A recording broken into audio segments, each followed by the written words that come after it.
Public ప్లేస్‌లో అబ్బాయిలు ఎలా బిహేవ్ చేయాలో తెలియకపోతే ఎవరు నేర్పిస్తారు చెప్పండి? ఇంత ఏజ్ వచ్చిన తర్వాత కూడా మీకొకరు నేర్పించాలనా?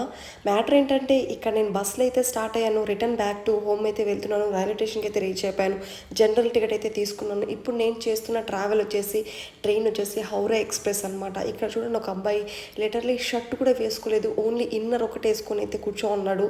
అండ్ ఇంకొక అబ్బాయి అయితే అది కూడా తీసేసి ఓన్లీ ప్యాంట్ కూడా తీసేసి చెడ్డీతో అయితే కూర్చోన్నాడనమాట. నాకు వీడియో తీయాలంటే నాకే షేమ్‌గా అనిపించింది. సో, అందుకని నేను షూట్ చేయలేదు. ఇంకొంతమంది గుట్కా ఏసుకుంటున్నారు, సిగరెట్ తాగుతున్నారు, పాన్ వేసుకొని ఊస్తూనే ఉన్నాడు. అక్కడే పైన పక్కనే స్ప్లిట్ చేస్తా ఉన్నాడు. అసలు ఆ బోగీలో నించోవాలని కూడా ప్లేస్ లేదు. దీంట్లో ఒక ఫ్యామిలీ, ఒక పాప అండ్ ఒక ఆవిడ అండ్ వాళ్ళ హస్బెండ్ వాళ్ళ ముగ్గురే కనిపించారు నాకు ఒక ఫ్యామిలీ. మన తెలుగు వాళ్ళు మిగతా అంతా కూడా నార్త్ ఇండియన్సే అనమాట. మరి నార్త్ ఇండియన్స్ మరీ ఇలా ఉండరని నాకు తెలుసు. కానీ కొన్ని చోట్ల ఇలానే ఉన్నారు. అండ్ నెక్స్ట్ ఏం జరిగిందో దాన్ని కూడా పోస్ట్ చేస్తాను. Subscribe for more.